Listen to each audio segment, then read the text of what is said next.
Bonjour tout le monde, j'espère que vous allez bien. Je vous retrouve pour une nouvelle vidéo qui n'était pas prévue. Et je suis désolée, mais on va commencer cette vidéo par une info pas très fun. Mais vous êtes déjà au courant si vous me suivez sur Instagram. J'ai perdu mon chat Myrtille il y a peu de temps. Donc j'avais deux chats, Balou le gros rouquin et Myrtille le chat blanc que vous avez déjà pu voir dans mes vidéos. Donc ça faisait 18 ans que je vivais avec Myrtille, comme beaucoup d'entre vous l'ont dit sur Instagram, c'est une vie, 18 ans, donc c'est pas facile, mais aujourd'hui on va pas faire une vidéo triste, je voulais juste profiter de sa disparition pour vous parler d'elle, de son histoire, de quelques anecdotes que j'ai sur elle parce que c'était un chat très spécial et à travers ça je voulais tout simplement vous parler de manière plus générale de l'adoption d'un chat. Je voulais vous parler de comment ça s'est passé pour moi, de mon expérience avec ce chat-là qui était vraiment très spécial. J'ai essayé de classer les anecdotes dans l'ordre chronologique à peu près, en tout cas pour les premières anecdotes. Et également, il y a plutôt le négatif, enfin le côté difficile, le caractère difficile de Myrtille, puisque c'est ce qui nous a sauté aux yeux au début. On ne la connaissait pas bien, on n'avait pas encore une relation vraiment complice avec elle au tout début. Donc c'est vraiment ce qui est ressorti, mais vous allez voir en fin de vidéo qu'il y avait plein de positifs aussi. Pour la première anecdote, on va tout simplement commencer par notre rencontre avec Myrtille. Donc suite à différents problèmes, on était revenu vivre chez mon grand-père avec ma maman.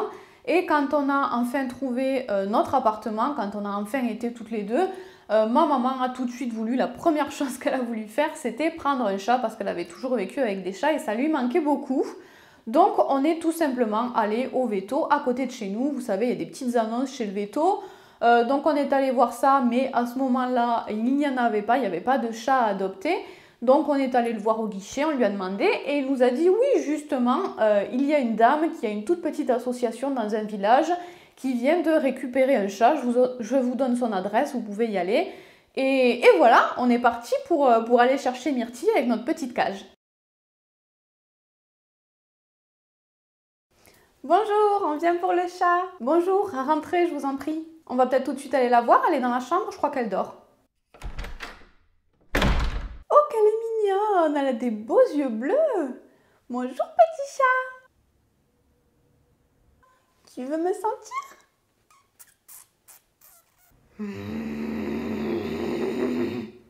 Ah, je crois qu'on la dérange.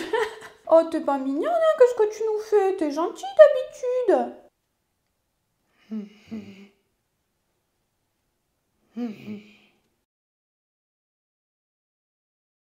C'est bon, ne vous inquiétez pas, on va la laisser tranquille. Je suis vraiment désolée, mais du coup, vous voulez faire quoi? Ah ben on la prend hein, aujourd'hui, si c'est possible. Ben c'est super, je suis vraiment trop contente pour elle. Par contre, donnez-nous des nouvelles, on va aller faire les papiers, mais donnez-nous des nouvelles parce qu'on s'est vraiment attaché à elle déjà. Donc comme vous l'avez compris, la première impression était déjà un petit peu bizarre. Elle a grogné tout le long du trajet dans la voiture, mais une fois arrivée à la maison, ça s'est bien passé, on lui a ouvert la cage, on l'a pas touchée, on l'a laissé faire sa vie, on lui a laissé découvrir son nouveau territoire, et le soir d'elle-même, elle est venue se coucher sur nous pour regarder la télé. Anecdote numéro 2, donc on ne connaissait pas encore très bien Myrtille, elle était arrivée il n'y a pas très longtemps et on avait eu dans notre nouvel appartement un problème de plomberie, donc le plombier devait passer sauf que moi j'allais à l'école, ma maman travaillait, on n'avait pas trouvé de créneau où on pouvait être là quand il vient, mais on le connaissait et surtout on connaissait bien notre voisin du dessous, donc on avait laissé les clés à notre voisin du dessous et on lui avait dit tu ouvriras au plombier quand il arrive. Donc la journée se passe, le soir on retourne chez notre voisin pour récupérer les clés. On lui dit salut, alors le plombier il est venu, ça s'est bien passé. Et il nous a dit bah oui, le plombier il est venu mais il est reparti direct, il n'a pas pu rentrer chez vous. Ok. Comment ça? Qu'est-ce qui s'est passé? En fait, Myrtille lui a fait très peur. Il a eu trop peur du chat et il est parti. Il nous a dit que le chat l'avait attaqué, avait grogné, avait essayé de le griffer, qui faisait très peur, qu'elle ne le laissait vraiment pas rentrer. Quand il essayait de rentrer, elle voulait l'égorger, le griffer. Il n'a pas pu venir. Donc voilà, on n'était pas là, on n'avait pas vu la scène, mais bon, déjà pour faire partir le plombier, troisième anecdote et première avec le veto. On ne connaissait pas de veto à l'époque, donc ma maman avait tout simplement pris un veto qui était à côté de son travail. On y était allé parce que Myrtille était en âge de se faire stériliser, donc on le fait toujours pour tous nos chats, qu'ils soient mâles ou femelles. Et donc on l'a amené chez le veto, on l'a amené le matin et on devait la récupérer le soir après son opération. Donc on lui avait laissé le chat et le soir quand on est allé la récupérer, on a vu le veto arriver avec la cage du chat. Déjà le veto avait une tête assez agressive, enfin fermée en tout cas. Il nous a limite balancé la cage du chat et il nous a dit ne me donnez plus jamais ce chat, je ne veux plus jamais le voir, ne le ramenez plus jamais ici. Et il s'est barré. Notre chat était comme un fou dans la cage en train de grogner, de feuler, etc. Et on n'a jamais su ce qui s'était passé. On n'est juste jamais retourné à ce veto, mais on n'a jamais eu les détails. On a juste compris que ça s'était pas très bien passé pour l'opération, je ne sais pas. L'anecdote suivante, c'est la rencontre de Myrtille et d'Alexandre, qui est mon compagnon actuel. À l'époque, je ne connaissais pas Alexandre, ma meilleure amie devait venir me chercher chez moi et ma meilleure amie, elle connaissait Alexandre, l'avait croisé sur le trajet et donc il était venu avec elle et l'avait ramené chez moi. Donc elle arrive chez moi, j'étais pas tout à fait prête, donc j'étais en train de me préparer à côté dans une autre pièce et j'entends qu'il commence à parler du chat, que le chat vient les voir et qu'il s'intéresse au chat. Donc je reviens de la pièce où j'étais, j'ai dit à Alexandre, ma meilleure amie avait l'habitude, à Alexandre je lui ai dit ne touche pas au chat. Et je suis repartie me préparer. Mais évidemment, qu'est-ce qu'il a fait? Il a voulu caresser le chat. Elle ne l'a pas griffé, elle lui a coupé la main, elle l'a tailladé, il avait le bras en sang. Quand j'ai entendu le bruit, je suis venue voir et je lui ai dit bah, tu vois, je t'avais dit de ne pas toucher le chat. Et en fait, c'est pas vraiment la faute à Alexandre, c'est Myrtille qui piégeait tout le temps tout le monde parce qu'en fait, déjà elle était trop mignonne, toute blanche, elle avait l'air toute naïve, toute blanche avec ses yeux bleus, elle attirait toujours tout le monde, tout le monde la trouvait toujours trop belle. Et surtout, elle est très curieuse, donc en fait, elle venait toujours vers les gens pour les voir. On avait vraiment l'impression qu'elle voulait qu'on s'occupe d'elle, qu'on la touche, qu'on la caresse, etc. Sauf qu'elle voulait juste qu'on la caresse un tout petit peu. On avait juste le droit de la toucher un tout petit peu sur la tête, pas longtemps, etc. Si on la touchait trop, elle détestait et c'est là qu'elle devenait agressive. Juste, elle voulait qu'on arrête de la caresser. Donc, c'est pas vraiment la faute à Alexandre parce que personne ne pouvait résister à Myrtille. Cinquième anecdote et la deuxième sur le veto, mais cette fois-ci un veto différent, évidemment on n'était pas retourné au même veto. C'est quelqu'un qui nous l'avait conseillé, qui est toujours mon veto actuel, ça se passe très bien parce que en même temps elle a peur de rien, mais elle est très douce, donc ça convient très bien à mon autre chat aussi qui est assez peureux. Bref, j'adore cette veto. Bonjour, on vient pour Myrtille, elle est malade, on ne sait pas trop qu'est-ce qu'elle a. Mais par contre, faites attention, elle a des réactions un petit peu bizarres parfois. Elle peut être un peu agressive, elle n'aime pas qu'on la touche surtout. Ok, ben merci de me prévenir, on va essayer de l'ausculter. Ah oui d'accord, bon j'ai pas pu voir grand chose. Peut-être essayer de la tenir, de me la tenir et je vais essayer de voir ce que je peux faire. Ok, pas de souci, mais je suis pas sûre que ça la calme beaucoup.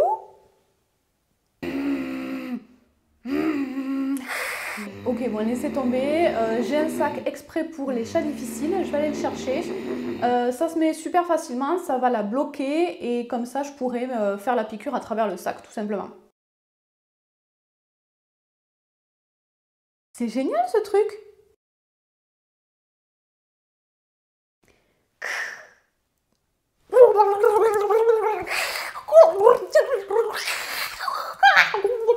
Bon, ça ne fonctionne pas non plus. On va attendre qu'elle se calme et on va essayer d'ouvrir le sac.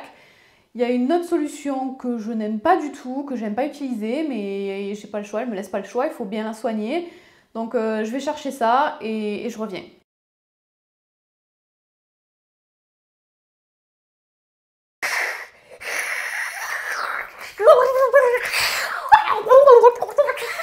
Ok, donc là, si vous pouvez m'aider à la maintenir, je vais préparer la seringue pour l'instant. Elle vient de passer de l'autre côté là. Non. Quoi? Non. C'est pas possible. Comment elle a fait? C'est la première fois que ça m'arrive, j'ai jamais vu ça. Aucune idée, je voulais pas lâcher des yeux, mais je sais pas, elle se débattait tellement, j'ai rien compris. Je pense que Elle a forcé et ça a fait un petit passage, elle s'est contorsionnée, elle est passée de l'autre côté, je ne sais pas, je n'ai rien compris, je n'ai rien vu. On va essayer une dernière fois, on va bien la maintenir, je vais essayer d'aller vite. Par contre, c'est une piqûre qui fait mal, donc au moment où je vais la piquer, elle risque de s'énerver encore plus, si c'est possible. Mais je préfère vous prévenir au cas où, soyez pas surprise. Ok, c'est bon, je suis prête. Après cet épisode, on a essayé d'y aller le moins possible au veto. On y allait éventuellement pour lui demander des conseils, mais on essayait d'amener Myrtille le moins souvent possible parce que de toute façon, le moindre petit truc qu'on devait lui faire, il fallait l'endormir très souvent parce que voilà, on ne pouvait pas la manipuler. Donc c'était vraiment, ça a toujours été assez compliqué le veto. Elle s'est calmée en vieillissant les toutes dernières années, mais ça a été compliqué. Donc ça, c'était les anecdotes sur son côté agressif. Après, si on la respectait, on voyait très facilement, enfin nous en la connaissant, on comprenait très facilement quand elle voulait qu'on arrête de la toucher. Elle aimait qu'on lui touche que le haut de la tête, elle aimait bien les caresses, mais voilà, assez peu sur le haut de la tête. On voyait tout de suite, elle changeait de tête quand elle voulait qu'on arrête, on arrêtait et ça se passait très très bien. Nous on la connaissant, ça se passait très bien, elle n'a jamais été agressive avec moi, à part quand j'essayais de lui donner des cachets, toujours ce côté veto, malade, tout ça, ça se passait pas très bien. Mais sinon, la très grande majorité du temps, ça se passait extrêmement bien avec nous, elle était jamais agressive. Voilà, il fallait juste savoir comment elle fonctionne et respecter ce qu'elle voulait. On va quand même continuer, pas dans le côté agressif, mais son côté mauvais caractère. En fait, elle avait le même caractère de merde que moi, ce qui fait que souvent, on se faisait la gueule. Alors, qu'est-ce que ça donne faire la gueule à un chat? De mon côté, ben, je lui parlais plus. Elle adorait qu'on lui parle, je ne lui parlais plus. Je ne voulais plus qu'elle vienne sur moi. Pareil, elle adorait venir sur les genoux. Oh, non, je voulais plus d'elle. Je voulais plus la voir, je lui parlais plus.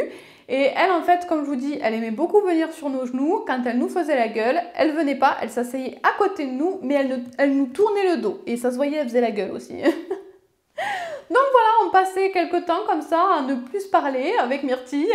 Ça durait jamais très longtemps, mais c'était très drôle. On voyait clairement quand elle faisait la gueule, c'était très drôle. Dernière anecdote sur son caractère un petit peu autoritaire, j'avais deux chats, donc Myrtille et Balou. Les deux avaient le droit des mêmes choses. Ils savaient très clairement, ils sont pas bêtes, hein, ils savaient très clairement quand ils faisaient une bêtise. Sauf que quand Balou faisait une bêtise, je n'avais pas besoin de l'engueuler. Myrtille allait directement l'engueuler et carrément lui mettre une gifle. À chaque fois qu'il faisait une bêtise, je sais pas, qu'il faisait pipi quelque part ou qu'il montait à un endroit où il n'avait pas le droit, etc. Elle y allait, elle l'engueulait, elle lui mettait une gifle et Balou s'en allait. Donc j'avais tout simplement pas besoin de l'engueuler. Myrtille était toujours là, elle faisait ça vraiment très souvent. Dès qu'elle savait qu'il faisait quelque chose de pas bien, elle allait l'engueuler elle-même. Elle avait peut-être un caractère difficile, mais je vous ai dit qu'on l'avait récupérée dans une association, dans une petite association. En fait, la dame l'avait récupérée de la rue. Il l'avait récupérée dans un pas très bon état. Je pense que, voilà, de toute façon, tous les chats de la rue, c'est très difficile. Et on ne sait pas trop ce qui leur est arrivé, etc. Et je pense que c'est qu'elle a été obligée de se forger ce caractère-là parce qu'elle était vraiment pas douée. Elle n'a jamais chassé quoi que ce soit. Elle tombait toujours quand elle essayait de monter quelque part, elle se cassait la gueule tout le temps. Elle était vraiment pas douée. Donc je pense tout simplement que pour s'en sortir dans la rue et se faire respecter, elle s'est servie de ce caractère-là. Mais ça l'a aidé aussi. Il y avait un gros caractère, ça n'a pas que des côtés négatifs, c'est comme les êtres humains. Hein. Par exemple, elle n'avait peur de rien. À un moment donné, on avait juste à côté de chez nous, chez nos voisins, un chien complètement con, méchant, parce que de toute façon les maîtres étaient pareils. En général, les animaux, enfin souvent, les animaux ressemblent un peu à leur maître. Bref, ce chien était tout le temps en train de traîner dans la rue. Et tout le monde en avait peur, que ce soit les humains, parce qu'ils bouffaient tout ce qui passait, hein, donc que ce soit les humains, les chats, peu importe, ce chien bouffait tout ce qui passait, tout le monde en avait peur, sauf Myrtille. Elle lui grognait toujours à travers le grillage. J'essayais au maximum qu'elle sorte pas quand même, parce que moi j'avais peur pour elle, mais voilà, elle s'en foutait, elle le narguait à travers le grillage, etc. Et un jour, elle s'est même couchée, il aboyait, et je suppose pour le narguer, pour faire genre j'ai pas peur de toi, elle s'est couchée juste devant son nez, il y avait un grillage qui les séparait, sauf qu'elle n'a pas fait attention, sa queue est passée à travers le grillage, et évidemment le chien a bouffé la queue. Myrtille, elle s'est pas barrée, elle s'est retournée, elle saignait, il lui manquait un bout de queue, elle s'est retournée, et juste, elle a gueulé sur le chien, et le chien s'est barré, le chien a eu peur, il s'est barré. C'était aussi à côté de ça un chat super marrant, surtout très expressif. C'était trop marrant, on avait vraiment l'impression de voir ce qu'elle pensait, de voir toutes ses émotions. Elle était vraiment très très expressive, très bavarde aussi, elle adorait parler. Il y a pas mal de monde qui parle avec ses animaux, mais Myrtille, on avait vraiment l'impression à la fois qu'elle comprenait, mais elle nous répondait aussi, on avait vraiment une conversation, elle adorait parler, donc je lui racontais tout. Même petite anecdote là-dessus, une fois qu'on était parti un week-end avec ma maman, c'est Alexandre qui était venu s'occuper de leur donner à manger, de leur tenir compagnie un petit peu. Et je lui avais dit, quand tu viens à la maison, tu fais des caresses à Balou et tu parles à Myrtille. Il avait trouvé ça très bizarre que je lui dise de parler au chat. Je lui avais dit, non mais Myrtille, elle aime pas trop qu'on la caresse, mais elle va se sentir seule, elle aura envie de te parler. Bon, il était sceptique. Le soir de notre week-end, j'appelle, je lui dis alors ça s'est bien passé. Il m'a dit ah oui, Balou il s'en foutait, mais Myrtille, j'ai parlé avec elle super longtemps, elle était trop contente de me voir. Enfin voilà. Du coup, il avait vraiment compris et il avait pris beaucoup de plaisir à parler avec Myrtille. C'est très bizarre. Un autre truc trop marrant aussi avec Myrtille, c'est qu'elle était maniaque. Tous les chats sont propres, en général c'est un animal très très propre. Pas Balou, pas le mien, mais normalement la majorité des chats sont très propres. Mais Myrtille, c'était vraiment excessif. À peine on l'a touchée, elle allait se laver à l'endroit où on l'a touchée. Elle mettait des jours à enterrer sa litière et elle y revenait pour enterrer encore mieux. Souvent, elle avait honte aussi qu'on la voit jouer. Elle n'aimait pas qu'on la voit jouer. C'était vraiment une princesse, Myrtille. Elle avait toujours son petit air de princesse. Et elle n'aimait pas qu'on la voit jouer. Donc, dès que... Elle avait très envie de jouer quand même. Mais dès qu'elle jouait avec un truc, hop, elle se léchait la patte juste après pour faire genre non, mais je jouais pas. Je me léchais la patte, je me lavais comme une princesse. En fait, ça se trouve, ce chat n'en était pas un. Je vous ai déjà dit qu'elle savait ni chasser, ni monter sur les meubles, ni grimper, enfin quoi que ce soit. Elle n'est jamais montée dans un arbre. Oh là là, monter dans un arbre, déjà monter sur une petite table, elle n'y arrivait pas, mais bref. En fait, je me demande, souvent elle avait plutôt un comportement de chien. Par exemple, un truc que j'adorais faire, c'est tous les jours, on allait au courrier. Elle m'attendait, elle savait exactement, on y allait toujours à la même heure. Elle savait qu'à cette heure-là, c'était le courrier. Je lui ouvrais la porte. Elle sortait, elle marchait au pas à côté de moi, pas derrière, pas devant. Vraiment, elle me suivait, elle me collait. Parce qu'en fait, on avait une résidence. Donc, les boîtes aux lettres n'étaient pas collées à la porte. Il fallait aller en bas de la rue. Donc, elle me suivait comme ça. Une fois arrivée à la boîte aux lettres, pendant que je prenais le courrier, elle se roulait, elle était trop contente, elle faisait l'idiote. Et ensuite, elle revenait, pareil, au retour, à côté de moi, avec son petit air de princesse. Je lui ouvrais la porte pour qu'elle passe en premier et on rentrait. Elle adorait faire ça. Pas un jour, je suis allée au courrier sans elle. Il fallait absolument qu'elle vienne chercher le courrier. Elle était hyper curieuse aussi, même au veto où ça se passait très mal. En fait, quand on la mettait sur la table, elle grognait pour pas qu'on la touche, mais en même temps, elle avait son petit air de « Oh, c'est trop marrant, j'ai envie d'aller là !» Dès qu'il y avait un nouveau truc, il fallait qu'elle aille voir. Dès qu'il y avait une personne qui rentrait dans la maison, il fallait qu'elle aille le sentir. J'ai jamais vu un chat aussi curieux. Vraiment, c'était des pulsions. Elle n'aimait pas trop les longues caresses, les grosses caresses, mais elle faisait énormément de bisous. Elle nous montrait son affection d'une autre manière. Et elle nous faisait sans arrêt des petits bisous. Quand on lui faisait une petite caresse, elle était contente. Hop, petit bisou, elle se mettait sur nous. Hop, petit bisou, sans cesse. Sans cesse, elle nous faisait des petites léchouilles. Elle était trop mignonne. Et malgré son petit air hautain de princesse, son caractère, etc., elle était quand même très sensible. Elle avait peur qu'on l'abandonne.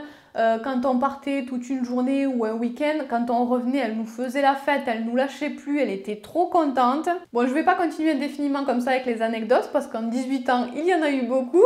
Mais on va terminer avec un truc un petit peu fun, un petit peu mignon. Normalement, les chats, ça aime, je sais pas moi, le poulet, le thon, la viande, le poisson, ce genre de choses. Myrtille, elle n'en mangeait jamais de tout ça. Par contre, elle était comme une folle devant les olives. Je crois que c'était son truc préféré, les olives. La menthe, elle adorait les chewing-gums et le dentifrice. Alors évidemment, on ne lui donnait pas des tubes de dentifrice à manger, hein, mais dès qu'elle sentait l'odeur, elle s'approchait, on voyait qu'elle voulait le manger. Elle était folle de tout ce qui était assez frais, menthe, réglisse, ce genre de choses. Le melon, elle adorait le melon, les chips et le pain aussi. Ce qui lui a valu à un moment donné un surnom pain de mie, comme elle s'appelait Myrtille, Mie, elle adorait le pain de mie, voilà, tout ça. C'est nul comme nom, mais voilà, c'était pain de mie. Je ne vous raconte pas tout ça pour rien, je voulais partager avec vous mon expérience de l'adoption parce qu'en fait, tout ça pour vous expliquer que au début, c'était pas gagné, c'était un chat qui pouvait faire peur, peut-être que tout le monde ne l'aurait pas pris, mais en fait, au fond, avec nous, elle a jamais été agressive, elle n'était pas comme ça pour rien. C'était un chat assez particulier parce qu'il venait de la rue et c'est ce que je trouve sympa dans les chats qu'on sauve comme ça, qui ont vécu des choses difficiles. Ils ont un caractère vraiment particulier qui font qu'on a une relation assez fusionnelle, assez unique. C'est des animaux très spéciaux. En fait, c'était comme un chat normal, mais avec un truc en plus, avec du bonus. Elle était beaucoup plus attachée à nous.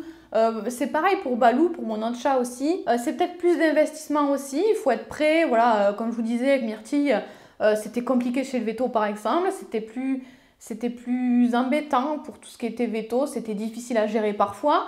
Mais à côté de ça, c'était beaucoup plus de bonheur aussi. Enfin voilà, moi j'adore ces chats-là. Ils méritent d'avoir notre attention. Je ne vous incite pas à adopter ce genre d'animal. Ou à adopter tout court, il faut vraiment y être prêt. Voilà, moi avec Myrtille, ça a duré 18 ans, donc quand on prend un chat, on peut en prendre pour 20 ans, donc faut être sûr de soi. Mais je voulais juste vous dire que parfois ces animaux un petit peu particuliers, qui peuvent paraître agressifs, ou qui sont pas très beaux, ou... J'ai vu un truc d'ailleurs que je ne savais pas, les chats noirs sont beaucoup moins adoptés que les autres chats.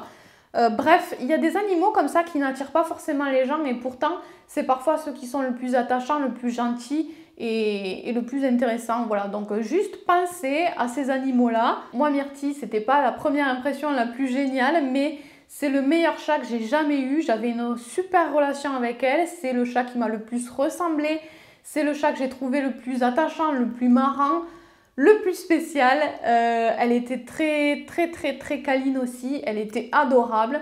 Donc vraiment, je ne regrette absolument pas d'avoir passé toutes ces années avec elle. Donc voilà, j'avais juste envie de partager ça avec vous. Et pour moi, ce serait vraiment juste inimaginable d'acheter un animal.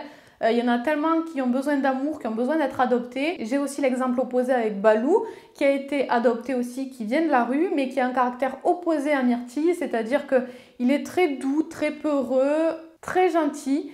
Alors c'est difficile parce qu'il faut être très patient avec lui, très doux, très calme.